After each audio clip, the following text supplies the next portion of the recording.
আগে ওই ঘরটা আমরা ছিল, এখন তো আমরা নতুন ঘর বানাইয়া এখানে আইছি।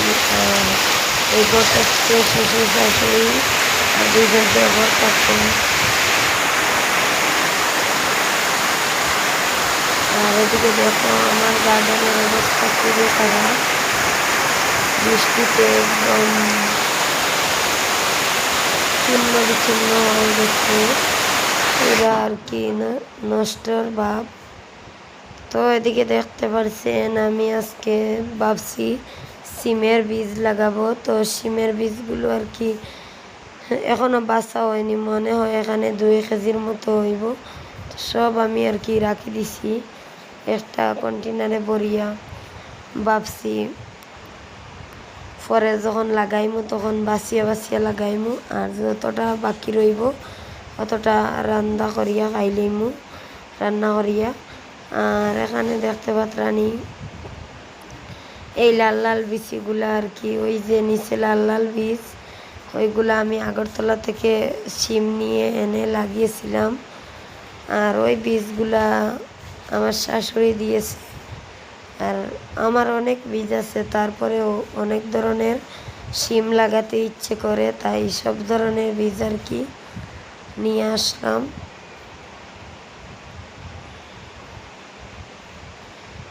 তো দেখুন কত সুন্দর বীজগুলা, দেখতে খুব খুব ভালো লাগে।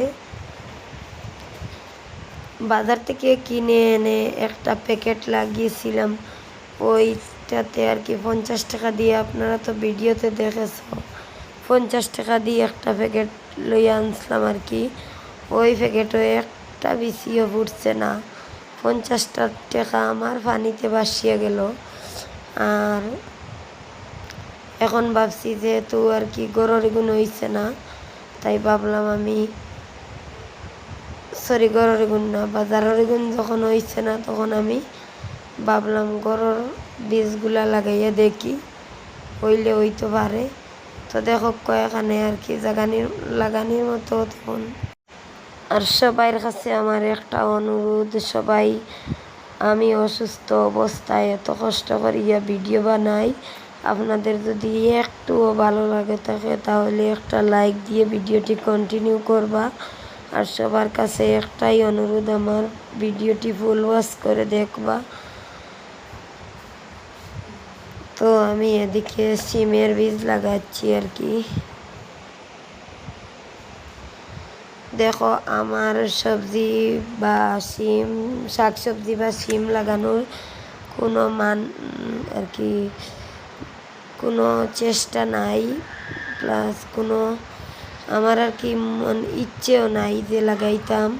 তারপরেও আর কি কি করব, সবাই লাগাইতে দেখি আমিও একটু লাগাইতে চাইছি। এত অসুস্থ আমি কি বলবো, বলার মতো কিছু নেই। যখন রাত হয় তখন আমার গলাটা পুরো বন্ধ হয়ে যায়। আপনাদের ভাইয়াও যদি কল দেয় তাহলে আমি ফোন ধরি না, অনেকে আমার কল দেন, আমি কল ধরতে পারি না, কারণ ধরে তো আর কল ধরলে তো আর কথা কইতে পারতাম না, এর লাগে আমি মোবাইলের ফোনও ধরি না। তো অনেকে হয়তো অনেক কিছু ভাববেন যে আমি ফোন ধরছি না কেন, কিন্তু কোনো কিছু নেই, আমি শুধু আর কি কথা বলতে আমার অনেক কষ্ট হয়, এর লাগে আমি ফোনটা ধরি না। আর আমি কিছু আপু ভাইয়াদের বিষয়ে কিছু কথা বলতে চাচ্ছি না, তারপরেও আমি না বলে পারলাম না। গত ভিডিওতে আমি আর কি একটা ভিডিও ছেড়েছিলাম, মনে হয় এই ভিডিওর আগে, গতকালকের ভিডিও নাকি এর আগের ভিডিওটা আমি ভুলে গেছি। ওই ভিডিওতে আমি আর কি আনলিস্ট করে রেখেছিলাম ভিডিওটা, তারপর হঠাৎ মনে পড়লো ওই ভিডিওটা তো আনলিস্ট আছে, তখন আমি ভিডিওটা দেখিয়া দেখলাম আর কি আনলিস্ট করা। তারপরে আমি ওইটা পাবলিক করলাম, পাবলিক করার পর তো কমেন্ট বন্ধ হয়ে গেছে। তো আমি কমেন্ট আর কি কুলাত লাগিয়া হঠাৎ দেখি 2টা কি জানি কমেন্ট আইছে, কমেন্ট খুলতে না খুলতেই 2টা কমেন্ট আইছে। একজন দুজন আর কি, নাম বলবো না, দুজন কমেন্ট করেছে। একজন বলেছে অনেক সুন্দর একটা ভিডিও, তো একজন বলেছে অনেক সুন্দর একটা ভিডিও, আর আরেকজন বলেছে খুব সুন্দর ভিডিও হয়েছে, খুব ভালো লাগলো। তো আপনারাই বিচার করুন যে 7 সেকেন্ডে কি পুরো ভিডিও দেখা যায়। আমি তো ভিডিও দিয়েছিলাম 10 মিনিটের। আর একজন আপু আর একজন ভাইয়া কমেন্ট করেছে অসাধারণ ভিডিও, খুব সুন্দর ভিডিও, আপনারা চাইলে দেখতে পারবেন।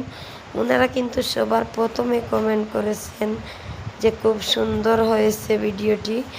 তো আমি আমার কথাই আর কি বলছি, আমি কারো উদ্দেশ্যে বলছি না যে এই,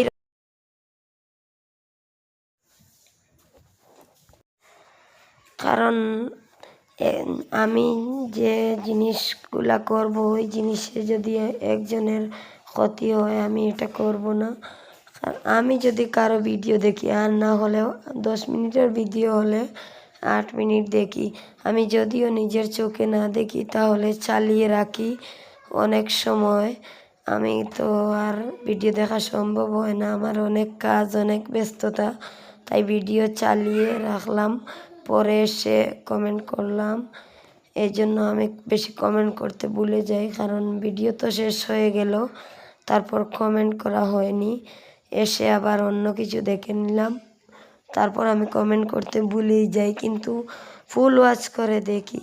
আর অনেকে আছেন যে ভিডিও দেখে না তারপর কমেন্ট করে, ওইটা কোন ধরনের? ওইটা তো আমার কাছে মনে হয়। এর মতো এখানে শেষ করলাম। ভালো থাকবেন, সুস্থ থাকবেন, আল্লাহ হাফিজ, আসসালাম।